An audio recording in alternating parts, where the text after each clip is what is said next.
Hi, എല്ലാവരും സുഖമായിരിക്കുന്നു എന്ന് കരുതുന്നു. ഇന്ന് രാവിലെ തന്നെ വിളക്കൊക്കെ കൊളുത്തി. നല്ല മഴയായിരുന്നു വെളുപ്പാങ്കാലത്ത് 4:30 മണിക്ക് 5 മണിക്കൊക്കെ. എങ്കിലും ഞാൻ എഴുന്നേറ്റ് കുളിച്ച് വിളക്കൊക്കെ കൊളുത്തി. അതിനുശേഷം ഇന്ന് ഇഡ്ഡലി സാമ്പാറാണ് ഇന്നത്തെ ബ്രേക്ക്ഫാസ്റ്റിന്. കഴിഞ്ഞ കുറച്ച് ദിവസമായിട്ട് നമുക്ക് ഷഷ്ടിവ്രതമായതുകൊണ്ട് രാവിലെ ഗോതമ്പായിരുന്നു കഴിക്കേണ്ടത്. അതുകൊണ്ട് ഇന്ന് എന്തായാലും ബ്രേക്ക്ഫാസ്റ്റിന് ഇഡ്ഡലി ആക്കാമെന്ന് കരുതി. അങ്ങനെ ഇഡ്ഡലിയുടെ കഷ്ണങ്ങളൊക്കെ അരിഞ്ഞ് പരിപ്പൊക്കെ ഇട്ട് മഞ്ഞളും ഉപ്പുമൊക്കെ ഇട്ട് അടുപ്പിലോട്ട് വെച്ചു. അതിനുശേഷം നമ്മൾ ഇഡ്ഡലിയുടെ മാവ് നോക്കി. എന്തായാലും തണുപ്പായിട്ടും ഇഡ്ഡലിയുടെ മാവൊക്കെ നന്നായിട്ട് പൊന്തി വന്നിട്ടുണ്ട്. അന്നേരം ഇഡ്ഡലി ഉണ്ടാക്കാൻ തുടങ്ങുകയാണ്. അങ്ങനെ തട്ടിനകത്ത് എണ്ണയൊക്കെ തേച്ച് ഇഡ്ഡലിയുടെ മാവൊക്കെ കോരി ഒഴിക്കാൻ തുടങ്ങുകയാണ്. ഇഡ്ഡലിയൊക്കെ റെഡിയാക്കി, ഇഡ്ഡലി സാമ്പാറും കൂടെ റെഡിയാക്കി വെച്ചിട്ട് എനിക്ക് അമ്പലത്തിൽ പോകേണ്ട ആവശ്യമുണ്ട്. ഇന്ന് നമ്മൾ ഈ വ്രതം കഴിഞ്ഞാൽ ഇന്ന് അമ്പലത്തിൽ ഒന്ന് പോകണം. പോയി അവിടുന്ന് തീർത്ഥം വാങ്ങി കുടിക്കുമ്പോഴാണ് വ്രതം നമ്മൾ പൂർത്തീകരിക്കുന്നത്. അങ്ങനെ ഇഡ്ഡലി ആയിട്ടുണ്ട്. അത് കഴിഞ്ഞിട്ട് സാമ്പാറും റെഡി ആയിട്ടുണ്ട്.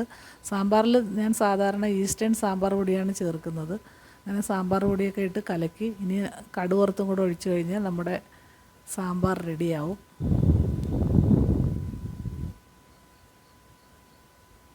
അങ്ങനെ ഇഡ്ഡലി സാമ്പാറും ഒക്കെ റെഡി ആയിട്ടുണ്ട്.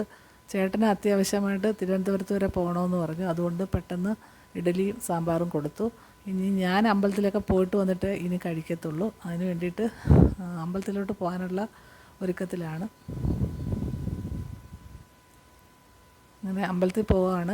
ഇതുപോലത്തെ മഞ്ഞ ചരട് നമുക്ക് ഷഷ്ടി തുടങ്ങുന്ന ദിവസം കിട്ടും. അത് ഇങ്ങനെ ഷഷ്ടി വ്രതം കഴിയുമ്പോൾ നമ്മൾ പിറ്റേ ദിവസം അമ്പലത്തിൽ ചെന്ന് അവിടെ ഒരു രുദ്രാക്ഷ ചെടിയുണ്ട്. അതിൻ്റെ മൂട്ടിൽ നമ്മൾ അവിടെ ചെന്ന് വേണം ഇത് കാപ്പഴിച്ച് ഇടാൻ. അതിന് വേണ്ടി പിന്നെ അവിടുന്ന് തീർത്ഥവും വാങ്ങി കുടിക്കുമ്പോഴാണ് നമ്മുടെ വ്രതം അവസാനിക്കുന്നത്. പിന്നീട് ഇന്ന് ഉച്ചയ്ക്ക് ലഞ്ചിന് നമുക്ക് നോൺ വെജ് ഒന്നും വേണ്ട. ഇന്നും കൂടെ നമ്മൾ നോൺ വെജ് ഒന്നും ഉപയോഗിക്കാൻ പാടില്ല. അപ്പോഴൊരു കുമ്പളങ്ങ കിട്ടിയിട്ടുണ്ട്. കുമ്പളങ്ങ എൻ്റെ വീട്ടിൽ പോയപ്പോൾ അമ്മ തന്നതാണ്. നല്ല കുമ്പളങ്ങയാണ്, നല്ല നാടൻ കുമ്പളങ്ങ. അതുകൊണ്ട് നല്ല ടേസ്റ്റാണ് അത് മെഴുക്കുവരട്ടി വെക്കാൻ. അങ്ങനെ ഞാനത് മെഴുക്കുവരട്ടി വെച്ചു. പച്ചമുളകും കീറിയിട്ട് പിന്നെ കുറച്ച് തേങ്ങാപ്പീരയും ഇട്ട് വെച്ചതാണ്. നല്ല ടേസ്റ്റായിരുന്നു. അങ്ങനെ സാമ്പാറും കുമ്പളങ്ങ മെഴുക്കുവരട്ടിയൊക്കെയാണ് ഇന്നത്തെ ഉച്ചയ്ക്കുള്ള ഊണിന്. ഇന്ന് ഉച്ചയ്ക്ക് ഞാൻ മാത്രമേ ഉള്ളൂ. എനിക്ക് നോൺ വെജ് ഒന്നും വേണ്ടതാനും. അതുകൊണ്ട് വേറെ പ്രത്യേകിച്ച് കറികളൊന്നും ഉണ്ടാക്കുന്നില്ല. മഴയാണ്. അമ്പലത്തിൽ പോയിട്ട് വന്നപ്പോഴും നല്ല മഴയായിരുന്നു. ഇപ്പോഴും നല്ല തകർത്ത് മഴ പെയ്യുകയാണ്. 11:30 മണിക്കൊക്കെയാണ് ഇതുപോലെ മഴ പെയ്യുന്നത്. രാവിലെ തുടങ്ങിയ മഴയാണ്. അതിനുശേഷം കുമ്പളങ്ങയും മെഴുക്കുവരട്ടിയൊക്കെ റെഡിയായിട്ടുണ്ട്. ഇനിയിപ്പം കുറച്ച് പാത്രങ്ങളൊക്കെ കഴുകാൻ കിടപ്പുണ്ട്. അതും കൂടെ കഴുകി വെച്ചിട്ട് ജോലി അങ്ങ് തീരും. എന്ന് വെച്ചാൽ എല്ലാ വീട്ടമ്മമാർക്കും ഇതുപോലെ പാത്രങ്ങൾ കഴുകുന്നതാണല്ലോ ഏറ്റവും വലിയ ടാസ്ക്. ഒരു കറി വെച്ചാലും ഒത്തിരി പാത്രം കാണും. അങ്ങനെ അത് എല്ലാം കഴുകി പിറക്കി അടുക്കളയൊക്കെ അങ്ങ് തുടച്ച് വൃത്തിയാക്കി ഇട്ട് കഴിഞ്ഞാൽ പിന്നെ നമ്മുടെ ജോലി കഴിഞ്ഞു. മഴയൊക്കെ കണ്ടുകൊണ്ടാണ് ഞാൻ പാത്രങ്ങളൊക്കെ കഴുകുന്നത്. വെളിയിലോട്ട് ഇറങ്ങി പോകാൻ പറ്റാത്ത കണക്കുള്ള മഴയാണ്. ഒരു മഴ കഴിയുമ്പോൾ അടുത്ത മഴ അങ്ങനെ പെയ്തുകൊണ്ടിരിക്കുകയാണ്.